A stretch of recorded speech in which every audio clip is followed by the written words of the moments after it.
So like Amanda said, my name's Monique. My husband is John right here. He's the one working the camera. And we run a nonprofit ministry called Mercy Spring Ranch here in Escalon. And we've been running the nonprofit since 2010 when we founded it. And our main focus at the ranch is that we use horses to help children that have gone through trauma and their families. And part of what we do at the ranch encompasses a lot of ranch activities, and the garden is one of the main things that we do. We have been growing heirloom tomato, pepper, and eggplants for over 20 years and banking our seeds and doing a test garden, and then we grow the plants and sell them in the spring as a fundraiser to support the ranch. And so we've had a lot of time working with heirlooms, got into heirlooms before anybody really knew what heirlooms were, and that it wasn't a catchphrase. And so we've got lots of experience in them, and we obviously are very passionate about heirloom plants and sustainability and organics. And so hopefully the stuff that I can share with you today, and then if I have time to open it up for questions, if there's some things that we can clarify for you, then that would be great.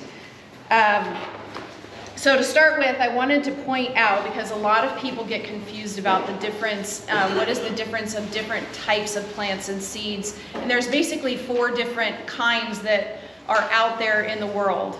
The first is heirloom, the second is open pollinated, the third is hybrid, and the fourth is GMO. And of course, GMO gets a lot of attention these days.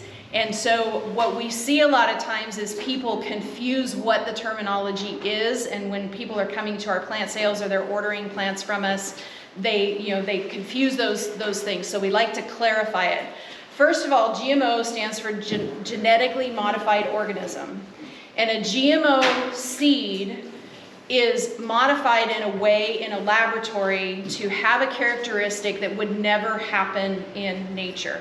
So if, for instance, a lab wants to make a corn seed that can be sprayed with a lot of herbicides and not die, they will genetically modify the genetics of that seed so that it can be grown and the farmer can spray it without killing the corn, but kill everything that competes with the corn. And that's how you get a GMO crop. What most people don't know is that the home gardener cannot get their hands on GMO seed. And even if they could, it would be like going to your, we went to Lowe's the other day to buy some seeds, and you say, well, I paid $2.19 for this, but if it was a GMO sweet pea, which doesn't exist, but if it did, it would be closer to $30 for this packet. So the home gardener is not going to want to pay that for something that doesn't affect them growing it. So then why does this little sweet pea packet say non-GMO? It's to get you to buy it. And so it's like putting gluten-free on a salt packet. People say, well, I want that salt because it says gluten-free and I don't want gluten. And so the same thing with GMO. If you have 2 seed packets right next to each other and one has the non-GMO sticker and the other one doesn't, you're going to say, well, I'm going to buy this one because I don't want GMO. You aren't going to be able to purchase a packet of GMO seeds anywhere on the market in the United States. Now, that being said, in the United States, our main crops that are grown that are genetically modified are corn, soy, wheat, and alfalfa. So when you're buying your cereal that usually has corn, soy, or wheat in it, and it has a non-GMO sticker on it, now it means something. But on a seed packet, it does not. So then the next one is hybrid. When you get your catalogs out, and I will let you know, I brought this. These are my old seed catalogs. Anybody that wants them, they're from last year, so they're available to you. But when you get your seed catalogs, and once you've ordered seed from one company, you will now get them from 5 million other companies. And you're looking through, like this is Johnny's. So Johnny's sells hybrid seed. They also sell heirloom seed and open pollinated seed. But when you're looking through it, it will have right after the name of the plant, F1, which means first generation of a hybrid seed. And there's nothing wrong with hybrids. all hybrids happen in nature. If you have two of your pumpkins that are different kinds of pumpkins and they're too close to each other and a bee hops from this flower over to that flower, it cross-pollinates them. Now you technically, if you save that seed, you have an F1 hybrid, first generation hybrid. If you save seed from that and try to grow it out next year, it's going to revert back to one of the parents. Which is why if you say, well, I went to the store and I bought a bell pepper, why can't I save those seeds from that bell pepper from the store and plant them? You certainly can, and you'll get a bell pepper plant. But it's not going to be the bell pepper you ate.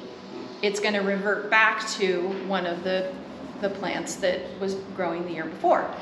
And so if you really like that bell pepper, let's say it's a California Wonder bell pepper, and you're like, I really like that bell pepper, you're going to have to buy that seed from a grower that is crossing the two stabilized varieties together every year to get that plant. Because it's not stable, because it's just one generation. So then you have open pollinated. Open pollinated means that somebody took the time and energy to take a plant that they really liked the variety, they liked everything about it and how it produces, and they stabilized it by growing it out year after year after year and saving seed with those same characteristics until it reaches the 8th generation, which means that it's now stable. So, and we can get into genetics, and it's not super important unless you're like a total seed geek like me, of why it has to be the 8th generation. But some seed catalogs, like Johnny's, will have like an F4 or an F5 next to them. It's telling you that it's either in the 4th generation or the 5th generation, meaning that somebody out there is trying to stabilize the seed. And it isn't stable yet, but they are trying to stabilize it, because someone who develops a hybrid wants to keep it where you have to keep coming back to them to buy it from them. So there's no benefit to them to try to stabilize it. It's the benefit to them is to keep it out of people's, you don't know what they're crossing, so that if you like it, you have to come back and buy the seed or the plant from them every year. So the next is heirloom. Heirloom is just a fancy word meaning it's an open pollinated or stabilized variety that is at least 50 years old. So it has grown stable for at least 50 years. So what that means is that every heirloom is open pollinated or stable, but not every open pollinated variety is an heirloom. And the only difference is time. That it's just going to take, now I'm going to need that microphone. It's just going to take time for an open pollinated variety to be considered an heirloom, because it has to grow out for 50 generations. So when you look at your seed catalog and it has the name of the plant and then it says OP instead of F1, OP means open pollinated, which means that you can grow that, save the seed from it, grow it out the next year, and as long as nothing crossed with it by nature, you will get exactly the same variety that you had the year before. And that's where we get it's really beautiful when you get into heirlooms, is that they've been stable for so long that even if, let's say we're going to take a zucchini because it's easier than a tomato for it to accidentally get crossed. So you have a zucchini and it has a male flower and a female flower, and they've got really big flowers. So lots of pollinators get in there, climb around, get pollen all over them, and hop to the next flower.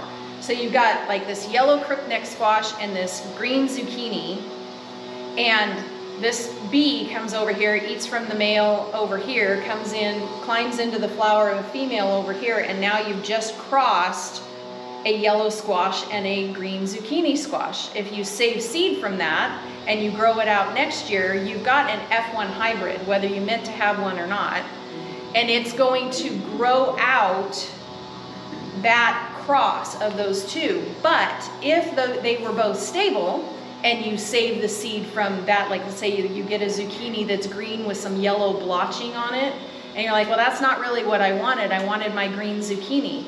You can save seed from that, grow it out the next year, and put a little organza bag around your flower, and it will revert back to the stable variety that it was before. So why do all that? Well, we're not going to take time with GMOs to say why GMOs are being made and all the politics that go along with that. But in hybrids, the main reason that people spend the time to breed hybrids and to offer them for sale is the number one reason is disease resistance. There's a lot of diseases out there that try to kill plants, and when you can find a variety that has a resistance to disease, then if you cross it with something else, you're hoping to pass that disease resistance on to what you're crossing it with. Now, the goal would be for a hybridizer to get as many disease resistances as possible onto a certain variety of plants. So a lot of times when you look at your seed catalog and you see all these letters on there where it'll say like VFMPN. Each one of those letters stands for a disease or a fungus or a virus that plant shows a resistance to. And their goal would be to have as many of those letters at the end of that plant as they could, because then it's resistant to all kinds of diseases that could show up in your garden. The problem is that when your focus is on disease resistance, you are not focusing on flavor. And as you're developing a hybrid that is disease resistant, you lose a lot of the flavor that you have. So those of you guys who've been around long enough to say, like, my grandma grew this tomato and I've never been able to find a tomato that tasted as good as my grandma's tomato, even though I'm growing tomatoes in my garden. If you're growing hybrids, you are most likely not going to get the flavor that your grandma was growing, because your grandma was growing an heirloom. Now, that does not mean that your heirlooms are not disease resistant, because in order to have a hybrid with disease resistance, you have to cross two open pollinated stabilized varieties with each other. And a lot of those are heirlooms and very old varieties that they're crossing to get the disease resistance. So, but we'll hear people all the time say, well, I would grow heirlooms, but I need the disease resistance. And it's like, well, you know, we have tested hundreds of varieties over the years, and many of them have had disease resistance to them. One of the main things that we have a problem with in this area and in our soil is root knot nematodes, which isn't a disease. It's a little microscopic insect that attacks the roots of your tomatoes and will kill them. So when you see an N at the end of a hybrid, it means that it's nematode resistant. Our soil is horrible with nematodes because it was a 35-year-old almond orchard, and guess what nematodes like? Almond roots. And so we are fighting nematodes. So pretty much every variety that we're testing, if it survives throughout the season, we can say it has nematode resistance. A lot of the diseases like fusarium wilt or verticillium wilt or early blight, late blight, a lot of these things that attack tomatoes and peppers and eggplants and a lot of other varieties of plants, vegetables in your garden, they get a foothold and kill a plant based on the amount of humidity that's in the air. Well, California, Central Valley, doesn't have a whole lot of humidity in the air, and so we're very easily can grow heirlooms with just a few things that we have to follow in order to keep our humidity down. And so when we grow our tomatoes, like, the main things you want to remember are, do not get them wet. Once we stop having rain, we can keep our plants dry. We don't live in the South where it's like 98% humidity all summer long. So as long as we don't get our plants wet, we will keep the moisture down, the humidity down on the plants, and the diseases can't get a foothold to take them over. The other thing is trimming all of the stuff that may be touching the ground. If you have disease in your soil and you have water that splashes up onto the leaves, then once it's on the leaf, it can start moving up the plant. We just remove the suckers from the bottom, so you just have the stem. We put straw down so that if something does splash, it doesn't splash up onto the leaves of the plant, and so the disease doesn't spread. And then we start taking notes, because Like last year, for instance, we had a whole lot of rain and it was wonderful, but our humidity lasted a lot longer because of all of the rain that we had. We're on a drip so that nothing is naturally splashing, like we're not using a hose to water our plants. So there's nothing splashing up there, but then we're getting all this rain. So we were watching after years and years of drought and not having any fungal issues. Oh, here's a plant right over here. It has a couple little leaves going up where it's got some fungal issue over here. Here's another one over here. So we're seeing it, but we kept our plants dry. As soon as it stopped raining, it never went any further.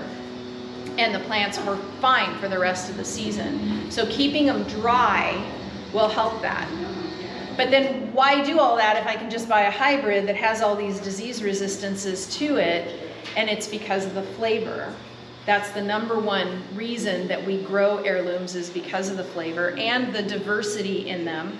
I find it funny that a lot of the things that heirlooms and open pollinated varieties have that everyone's getting excited about, now the hybridizers are trying to catch up and grow something that's hybrid that has all those characteristics, but it's a hybrid, so you have to go back to them to get it every year, instead of just saving seed from it, when it has all the characteristics that an open pollinated variety already has. And so if you're saying like, I want to grow heirlooms and I want to save seeds so that I can, that tomato that I absolutely love, I can grow it out every single year, you learn how to save those seeds and then you save them. You don't have to go back and buy the packet every year or go to the Home Depot and buy the plant every year, and you're going to get that same variety. One of the beautiful things about tomatoes that I didn't touch on earlier is that while most vegetables in our garden are going to have flowers that have a male flower and a female flower where pollinators can hop back and forth and cross them, tomatoes, the male and the female, are in the same flower. And so when the wind blows, as soon as that flower is ready to be pollinated, it just takes a very light breeze and it pollinates that flower before an insect can ever get in it and hop to the next one. And so tomatoes very rarely will cross-pollinate unless you mechanically cross them. That's not true with peppers and eggplants.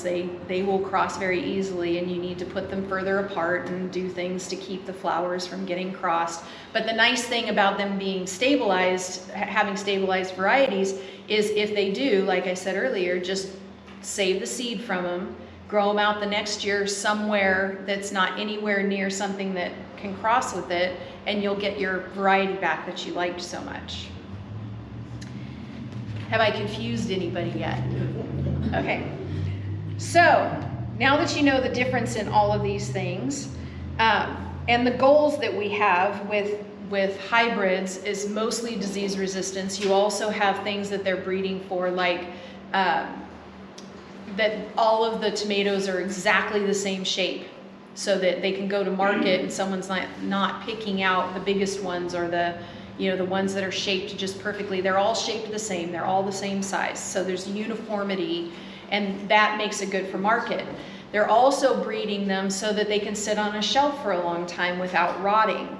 And so that way it can sit in the store without going bad for a longer period of time before you purchase it. The other thing is that in breeding, when they're breeding them, they're looking for characteristics like they don't crack, because obviously if something cracks, it's going to rot faster. So it's all based on market.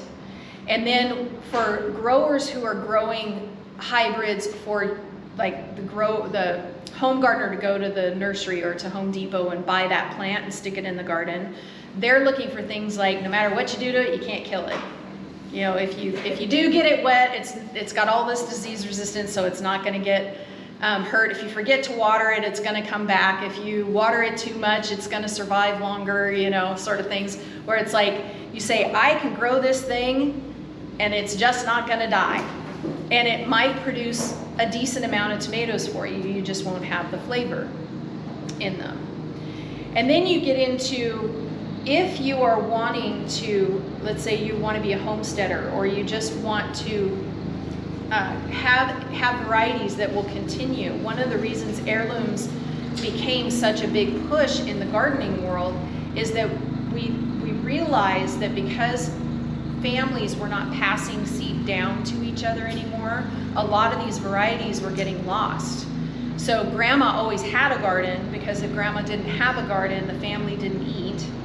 But then when we became industrialized, a lot of people gave up their gardens and went to the store to start buying their food. And so a lot of these varieties were just becoming extinct because they were not being passed down anymore. So with heirlooms, once you've got that variety and it has characteristics that people that are growing it like, it's not going to disappear on the landscape. And there are currently over 10,000 varieties of heirlooms, tomatoes alone, that are documented. Now, that being said, nobody can say this is my tomato and you can't grow it. So if you liked a tomato and you said, well, I really like this, I want to market it as mine, you just put your name on it, and once it's stabilized, there's no way to control who gets to grow it, who gets to name it, who gets to sell it. So there isn't a benefit to the person who's stabilizing it. They're not going to make a bunch of money doing 8 years of stabilizing this variety, because once they release it, anybody can grow it and call it their own. And so now you imagine, of those 10,000 varieties, some of those are the same thing. It's just somebody named it something else. And so when you're testing things, you start to learn that, okay, this tomato is the same as this tomato, they just have different names, and we will just cross them off and move to another one. But with 10,000 varieties in our lifetime, we are not going to go through all of them. And then also they're very subjective, and this isn't just tomatoes, this is all plants, depending on the environment you're growing them in, the soil that you have, the things that you're feeding them, and it'll even change the flavor. So what one person says, this tomato had fantastic flavor when I grew it, and this person over here is like, it didn't taste like anything. And it could just be because of the type of soil that you're growing it in or the conditions that you have it in. So that being said, that's why having so many different varieties and us we grow out over 100 varieties of tomatoes a year, and that's just the tomatoes, is that you can find ones that you're like, this thing does really well for me, it does good in my soil, I'm not having any disease problems with it, it's resistant to nematodes, and I love the flavor and I love the color and my family loves it. And so you put that variety on your list. Every year I'm going to grow this one. But then hopefully you come to our plant sales and you're like, but I want to try something new. And you look through all the different things that we're growing, you say, this year I'm going to try this one. And so people who've been buying plants from us for years, like they'll say every year I get, let's say, lollipop. I'm going to get lollipop every single year. It's going to be in my garden every single year. My grandchildren will disown me if lollipop is not in my garden every year. But I'd like to try this variety and this variety. And then the next year they come back and they say, okay, I really loved this one. So now I've got lollipop and Clint Eastwood, and I'm getting those every year, but I want to try something new. And so you just go through and keep trying different things until you decide, like, these are the ones I want to grow every year. And sometimes people never settle on these are the varieties I'm going to grow. They just keep making their garden bigger so that they can keep trying more and more different varieties. So with all of that, I just want to touch on some of the biggest mistakes that people make when they're growing heirlooms that cause people to say, well, heirlooms are too hard to grow. They're not any harder to grow than a hybrid. But there's a couple things that you can do to make them so that they're successful. The first one we touched on is that you don't get the plants wet. Okay, so using drip irrigation or flooding, you put a little well around them and flood it, and then putting the mulch down so that even if you're using a hose, you're not splashing water up onto it. And then airflow. If you're growing indeterminate varieties, which are the majority of tomatoes out there, indeterminate sets fruit on new growth, so they will get bigger and bigger and bigger. So some of our varieties are, they're hitting the 6 foot, 7 foot mark at the top of our trellises, then they're going back down, and by the end of the growing season, they've taken off, down here. And so indeterminates just keep growing, and they're gonna need support. And those little ridiculous cone things that they sell for support are not for tomatoes. They may say they're tomato supports, but unless it is a dwarf tomato or a micro tomato, it is not going to support indeterminates. So because we need airflow, we grow them either on trellises. We use something called field twining that makes it where your plants are going up and the airflow can go through them, which is also going to help with pollination because it's moving the plants around. If you're planting like against a fence, get in the habit of going out and just shaking your plants. A lot of people say my blossoms fell off and I never got fruit. And if it's not because of a heat wave, a lot of times it's just because nothing is vibrating those flowers to get them to pollinate themselves. So some people will use electric toothbrushes and just go out and touch the plants so that it vibrates it, or you can just go through and shake the plant and that will give it enough that it sets fruit. The other big problem that people mess up with is that, and this is a marketing thing, you go to the store and it says all-purpose fertilizer and it has pictures of all kinds of vegetables on the front, including a tomato. So you think, well, this must be great for tomatoes, but your nitrogen level is too high. And when you have a high nitrogen level, what you get is big, beautiful plants and no fruit. So if you learn how to read your analysis on your fertilizer, the first three numbers are nitrogen, phosphorus, and potash. Your first number, nitrogen, should be lower than your next two numbers. So if you're reading, and sometimes they'll put it in big letters so you can't miss it, and it says like 10-4-1. That would not be a fertilizer you want to use on tomatoes because the first number is higher than the next two numbers. So having a low nitrogen fertilizer, the support we already talked about, and then putting them too close together. For indeterminate varieties or non-dwarf varieties, you need at least 3 feet in each direction in order to get the ample amount of production. And so if you're putting your tomatoes 2 feet apart and you're not doing any kind of pruning like they do in greenhouses, your plants are going to be competing with each other. You're going to have not enough airflow going through them, so diseases are going to show up. So having them 3 feet apart and growing up. And then the last one that I see all the time is that your people will plant in the same place that they planted the year before and the year before and the year before. Now, if you do have a little bit of a disease that didn't take over the plant, but it got into the soil, if you plant in that same place, as soon as you put that new plant in there, the disease is immediately going to try to attack it when it's a little tiny plant. So rotating will help keep that down. And then, like I said before, nematodes are a big problem in this area. If your soil doesn't have them, as long as you rotate, you're not going to have them. Once your soil has them, they can live in your soil for up to 10 years without a host to feed off of. So not getting them will help you to not have the problem to begin with. So just rotating around. And every 3 years, rotating back in is plenty. And then how far do you have to be to keep the stuff from spreading? When it comes to disease, just clean up your garden at the end of the season will help a lot so that you're not leaving the stuff there. As far as disease, with nematodes, they can only travel as far as the roots travel.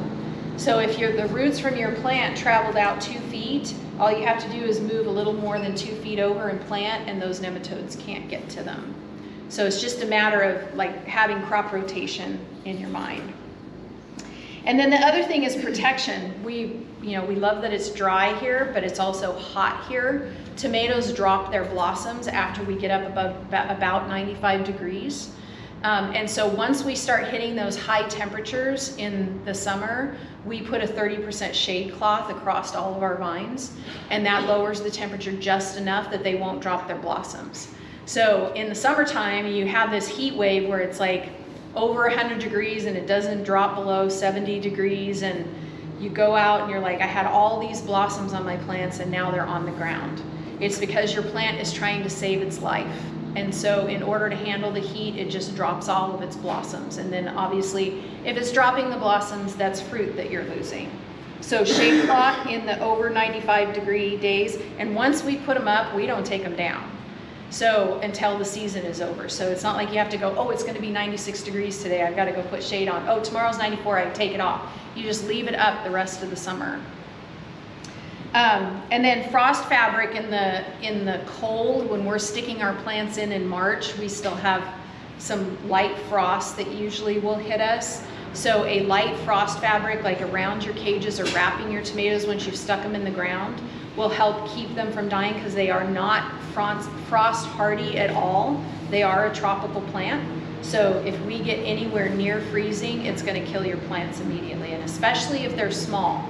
The other thing here is we get a lot of wind. So the frost protection keeps the wind from beating your plants up, but it won't, like if you put plastic around your plants, you know how like the sun can come out for 5 minutes and now you have a fried tomato plant?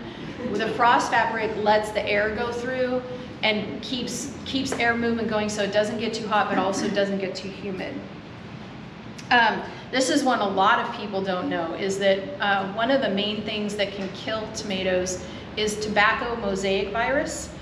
And we don't grow tobacco in California, so usually it's not a problem. There are some flowering tobaccos. If you've ever grown nicotiana in your flower gardens, that is a form of tobacco, and it can carry tobacco mosaic virus. But the number one reason that plants get that virus is because smokers are handling the plants.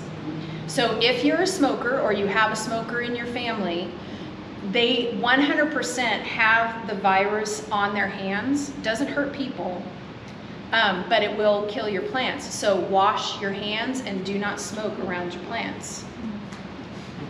And then the other is gophers. They love tomato plants. One day your plant's beautiful, the next day it's laying over sideways, and the next day it's gone because he sucked it right down the hole. And so there's a product that's actually made here in California called Gopher Guard, and it's made by a company called Diggers. You can get them at like Morris Nursery or West Turf Nursery, but you can also order them directly, and usually we get them the next day because the company is so close by. And it's a triple galvanized wire. It is not like chicken wire. It is galvanized 3 times. It has smaller holes. We have some of our cages that are, they're a gallon cage that we sink in the ground, that we put our tomatoes in them, that are over 15 years old, and they're still going strong, where if you tried to do that with chicken wire in 1 year, it would just completely fall apart. So these cages are worth the investment. They're like $6 a piece for a gallon cage. If you're planning on planting a fig tree and you have gophers, they make them up to 150 gallon size that you can put your fig tree in and sink them down, because gophers love fig roots. So the gopher wire and just protecting them from gophers. And then the last thing is tomato hornworms. If you've ever found those things, they're big, they're ugly, they're disgusting. If you have chickens, the chickens love them. But they will completely debride a tomato plant in no time, and they feed at night. So a lot of times, because they're green, you can't see them. If you go out at night and you listen really close, you can usually hear them chewing. But they also have these cool new like infrared glasses that you can put on, or lights that you like shine it on there, and it makes them glow in the dark. So those are fun too, that you can go out and pull them off. But no reason there's no need to use sprays to kill them. You just find them and get rid of them, and eventually if you're doing it, you won't have a problem with hornworms. You take care of the problem. So no need to use any kinds of sprays for it. So that is about what I have. I do want to point out just a couple of things. So our tomato list, this is our plant list that we put out every year, comes out February 1st. As soon as the sun comes out in January, people start asking us for the list, and we always say the list comes out on February 1st. I went ahead and printed it out early. So only those of you who are here will have it before February 1st. It has peppers, eggplants, and other on the back, tomatoes on the front. If you're interested in having a copy of these, we have them printed up here. I do have the old catalogs here as well. Over on the table, we have flyers for our 2 plant sales that we do every year in March and April. And then if you have a business and you're wanting to put a flyer up in your window, we have big ones if you want to come up and grab one to put them up at a business. The ones there are just like the handout ones. And I think that's about it. Hopefully I didn't go over on time. Oh, you did. Okay. Thank you guys. Does anybody have any questions for Mo? Oh, so we are on McBride Road, almost to Riverbank. We are on the edge of Escalon. If you are familiar with the lavender farm that's out there, we're on the same street. We're just a little bit north of that. And very near Amanda, within walking distance. Yes. Are you able to take the different varieties of tomatoes and plant them like an ace, beefsteak, Oh yeah, whatever? yeah. So you can have one of each. You can have as many varieties as you want. want. Plants. Yes. And it doesn't cross. It is very rare that it would cross. It would be very difficult for them to cross. Plus, every name you named is a hybrid. So even if they did cross and you save seed, even if they didn't cross and you save seed, you're still not going to get an ace or a beefsteak or a better boy because it's a F1 hybrid, so they're not stable. And is that the same with the heirlooms also? With the heirlooms, they're not going to cross. They're very rarely going to cross because of the way the flower is. Okay. But if they were to cross, like I said, if you cross it and you're like, I grew it out the next year, it wasn't the same thing, save the seed, put it somewhere where it can't get anywhere near something to cross, and it'll revert back. Yeah. So with the hybrid, when you mentioned that stabilizes 8 years plus. Right. Is it become or qualify as an heirloom after it's been stabilized for 50 years? Yes. Okay. Yeah. So at some point, that what is considered an heirloom today started out. Yes, and that's a great point, and it's great to look at, if you look at really old seed catalogs from companies that have been around for a really long time, those old seed catalogs, the breeders of those varieties never intended to grow hybrids. They grew them out and then they either stabilized them or the farmers themselves stabilized them because people just did that. Like there wasn't a market to have a hybrid. The market was for a stabilized variety. So a lot of those varieties that are now heirlooms started out as a seed company that developed it and put it out there, and people said, I really like this, so they started stabilizing it. And it's a lot of work. So it's not just like, oh, I'm just gonna save it and grow it out next year, because remember, they'll try to revert back. So you have to grow the way generally they do that, and I'm not good at math, so I'm gonna use rounded numbers. You take this variety that you're like, I really like this, I'm gonna grow out 100 plants. You have around a 4% chance that one of those 100 plants will revert back. So out of 100, you may get 4 of them that will give you the same characteristics. You have to save seed from one of those 4. Then you grow it out the next year. Now it's an F2 hybrid, and it goes up to about 15% chance. So you grow out 100 plants, and hopefully you get 15 of them that are gonna have those characteristics. Now you save those. Now you have an F3 hybrid. The next year you do it again. So you do this for 8 years. When you reach 8 years, that's when you're at about 100% where it's stable. That's why they say it takes 8 generations for it to stabilize. So until then, you might be buying an open pollinated variety that's only in its 5th or 6th generation, and it will revert back. And so because you're only growing 1 or 2 plants, the chance of you actually getting the one that grows out to be those characteristics is going to be really low. So do you use volunteers to maintain this? Okay. We love volunteers. Okay. We are 100% volunteer. We have no paid staff, including ourselves. So yes, and the more volunteers we have, the more we can do. So the seeds support the Mercy Ranch? So in the early years, they used to be about 1/3 of our budget was raised in the plants. Now that we're on this is a new property. We've only been here since 2018. We were in Wood Colony. If any of you are familiar with Wood Colony near the mall, we were there for 20 years. So when we bought this property, it was an old almond orchard, so we had to tear it out and all that stuff. So we've only been out here since 2018, since December 2018. So. Yeah, the purchase of all the plant seeds, everything goes to the nonprofit. So. Okay. Yes, yes, it's 100% thank you to the nonprofit. And in the olden days, before this, when we were growing them at the other house, we lived on Beckwith Road, which is a really busy road. So we just had a little stand out front, and people just would drive in and buy the plants right from the stand. So we've even had people here at Escalon since we moved here. They're like, "You're the tomato lady," you know, because they came out there for years to buy their plants from us. We live on a really quiet street now. We love that. So that's why we have the plant sales instead of having the stand out front. What's the best way to save heirloom seed? And do you keep the seeds in the fridge? And how many years can you use that seed? So every variety is going to be different. Tomatoes is about 10 years if you store them correctly. And if you saved them correctly. The weird thing about tomatoes is they have to be fermented before you can store them. And so there's just a little process we showed last year, and you can go on our website. We have this is why he's recording.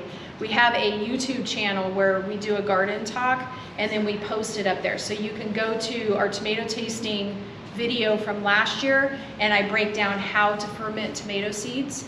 That is not what you need to do with other varieties. With peppers, you just cut the pepper open, scoop out the seeds, dry them out on a plate, and then put them in a place where it's cold or cool. Optimum temperature is around 50 to 60 degrees. In dark, so paper or plastic bags that are in a paper bag. So we store ours in watchmakers tins. So if you go to Lee Valley, sells watchmaker tins in these little things, and they're little tins with glass on the top. Watchmakers put little screws and stuff in them. So we fill them with those, turn them upside down, put a sticker on the bottom that has the name of the tomato and the year that we gathered it. And when it's upside down and then in a case, it's dark. And then we keep ours in a central hallway where that does not have exterior walls on the house. If you have a closet that doesn't have exterior walls, it's going to naturally be cooler than one that does have exterior walls. And so we keep them there. And we get 8 to 10 years out of tomatoes. Peppers are about 6 years. Eggplants are 2 to 3 years. So the eggplants we're constantly having to save seed on. But you're losing germination every year just a little bit. With tomatoes, it's minimal for the first 5 years, and then it starts to drop off. So it's good to, like, you can have 35-year-old seed that you found in grandpa's top drawer in a pill bottle and grow them out, and sometimes still get, you know, a plant to grow, and you only need one, and then you can save new seed from it. But if you checked the germination on it, it might be at like 4%, but you had 100 seeds and 4 of them sprouted. So.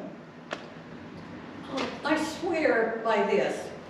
Marigolds keep the worms off of your tomatoes, but I don't know if that's true. And I am still picking cherry tomatoes.